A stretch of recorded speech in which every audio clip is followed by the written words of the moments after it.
हमेशा एक ही प्रति में जारी वस्तुओं की मांग रही है और इनमें से कई एक अद्वितीय इतिहास का दावा कर सकते हैं। ज्यादातर यह महान लोगों से संबंधित या युग की प्रमुख घटनाओं से जुड़ा हथियार होता है। इंसानों का अतीत से खासा लगाव होता है। बीते दौर के खान पान, रहन सहन और संघर्ष को जानने की हम सभी में जिज्ञासा रहती है। यही वजह है कि लोग ऐतिहासिक चीजों को हासिल करने की हर मुमकिन कोशिश करते हैं। खास तौर से ऐतिहासिक हथियारों के लिए वो बड़ी बड़ी रकम चुकाने से भी गुरेज नहीं करते। ऐसे में आज हम उन मध्यकालीन हथियारों के बारे में बताएंगे जिन्हें खरीदने के लिए लोगों ने पानी की तरह पैसा बहा दिया। दोस्तों, अगर अभी तक आपने इस चैनल को सब्सक्राइब नहीं किया है तो प्लीज चैनल को सब्सक्राइब जरूर कर लें ताकि आने वाले किसी वीडियो से आप मिस ना हो पाए। नंबर 1, 13वीं शताब्दी का एक कामकुरा कटाना। यह एक जापानी समुराई तलवार है। कटान पारंपरिक एकल ब्लेड तलवारें हैं जिनका उपयोग जापानी समुराई सैकड़ों वर्षों से कर रहे हैं। यह सबसे अच्छी सामग्री से बने थे। यह माना जाता था कि कटान दुनिया में सबसे तेज और सबसे परिष्कृत तलवारें थी। इनका जापान के इतिहास में सांस्कृतिक महत्व है। ऐसी सिर्फ 125 तलवारें ही बची हैं। 1992 में डॉक्टर वाल्टर एम्स कॉम्पटनर ने अपने कलेक्शन की कई तलवारों को बेचा था। उनमें 13वीं शताब्दी का एक कामकुरा सबसे महंगा बिका था। इसे एक गुमनाम शख्स ने $418,000 यानी करीब 3.56 करोड़ रुपए में खरीदा था। यह तलवार निजी नीलामियों में बिकने वाली अब तक की सबसे महंगी कटाना बन गई। नंबर 2, एडमिरल लॉर्ड नेल्सन के फ्रांसीसी ऑफिसर तलवार। एडमिरल होरेशियो नेल्सन एक माने जाने लीडर थे। नेपोलियन वॉर में उन्होंने कई युद्धों में भाग लिया। 1805 में ट्राफल्गर की लड़ाई के दौरान वो मारे गए।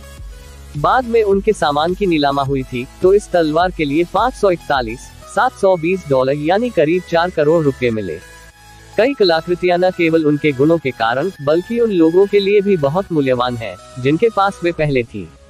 कृपाण की खोज 2001 में एडमिरल के अवशेषों के पास शरण लिए हुए कई अन्य खजानों के बीच की गई थी। कृपाण के अलावा कई प्रतिभूतियों और दस्तावेजों, पदक और एक और की खोज की गई जो कभी नेल्सन के थे। अवशेष नेल्सन के करीबी दोस्त और विश्वास पात्र सिकंदर डेविसन द्वारा सुरक्षित रूप से छिपाए गए थे और लगभग 200 वर्षों तक अछूता रहा। नंबर 3, 17वीं सदी की भारतीय तलवार ब्लेड। इस तरह की घुमावदार तलवार का इस्तेमाल पैदल और घुड़सवार सैनिक करते थे। साल 2007 में इस तलवार को $717,800 यानी करीब 5.32 करोड़ रुपए में नीलाम किया गया था, जो इसके मूल मूल्य से 7 गुना अधिक है। इतिहासकारों की माने इस तलवार को इंपीरियल कोर्ट के लिए डिजाइन किया गया था जिसका इस्तेमाल स्वयं सम्राट ने किया था। ब्लेड में सोने की सजावट और सोने के जड़े शिलालेखों के निशान के साथ थोड़ा घुमावदार आकार का होता है। तलवार को पोपियों और कमलों की छवियों से सजाया गया था और यह मुगल सम्राट शाहजहां से संबंधित माना जाता है जो 17वीं शताब्दी में रहते थे। यह ब्लेड इस अवधि की सबसे महत्वपूर्ण खोजों में से एक था। यह विशेष रूप से उनके शासनकाल के 10वें वर्ष में सम्राट के व्यक्तिगत उपयोग के लिए बनाया गया था। Number 4, Qianlong imperial hunting knife.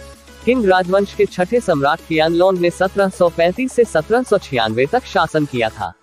उनके इंपीरियल हंटिंग नाइफ में सोने और कई रत्न से काम हुआ था। चाकू का हैंडल एक दुर्लभ प्रकार के मृग के सींग से बनाया गया था और हैंडल में ही एक गुप्त डिब्बे बनाया गया था जहां चॉपस्टिक और टूथपिक्स संग्रहित किए गए थे। वहीं इसकी खुरपी गैंडे की सींग से बनी थी।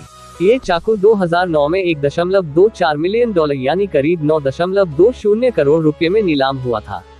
नंबर 5, यूलिसिस एस ग्रांट की तलवार। ये तलवार संयुक्त राज्य अमेरिका के 18वें राष्ट्रपति यूलिसिस एस ग्रांट की थी। केंटकी के लोगों ने उन्हें ये तलवार अमेरिका की सेनाओं के जनरल इन चीफ बनने पर गिफ्ट की थी। तलवार पर शुद्ध चांदी, सोने और हीरे का काम किया गया था।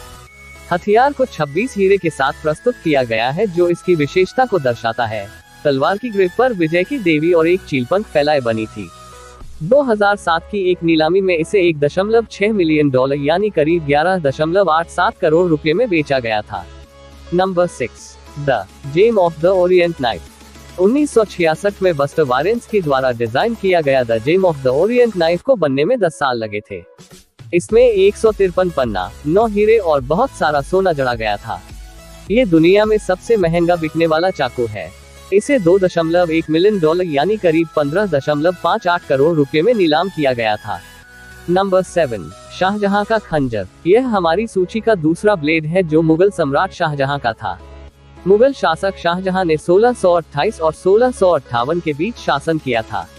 इस खंजर पर शाहजहां का नाम, उनका पद, जन्म की तारीख वगैरह सोने से लिखी गई है। इसका खोल भी बेहतरीन कारीगरी का नमूना है। इसकी कुल लागत मूल रूप से घोषित मूल्य से 5 गुना अधिक है। साल 2008 में लंदन में हुई एक नीलामी में इसे $3.3 मिलियन यानी करीब 24.49 करोड़ रुपए में बेचा गया था। नंबर 8, नसरित काल से 15वीं शताब्दी के ईयर डैगर।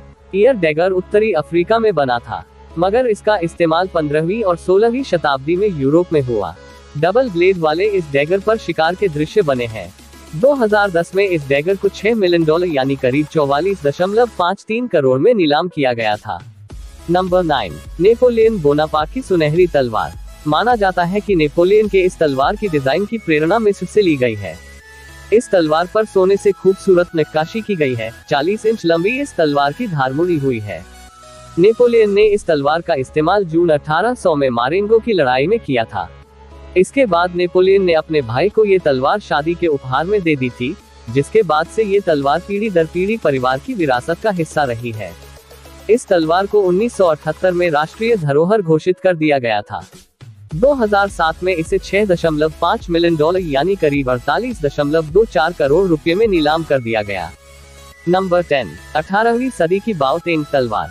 बाओटेंग तलवार को किंग राजवंश के दौरान शाही घरेलू विभाग की पैलेस कार्यशालाओं में तैयार किया गया था। इसमें स्टील ब्लेड लगा है, जिसे सोने, चांदी और तांबे से सजाया गया है। पहली बार इसे 2006 में $5.9 मिलियन यानी 43.79 करोड़ रुपए में बेचा गया था। मगर 2 साल बाद 2008 में दोबारा जब इसे नीलाम किया गया, तब इस तलवार के लिए $7.7 मिलियन यानी 57.15 करोड़ रुपए मिले, जिस वजह से ये अब तक का सबसे महंगा मध्यकालीन हथियार बन गया है। अगर यह वीडियो आपको अच्छा लगा हो तो इसे जमकर शेयर कीजिए और मेरे चैनल को सब्सक्राइब भी कीजिए। मैं भविष्य में इसी तरह के वीडियो से आप लोगों को नॉलेज देता रहूंगा।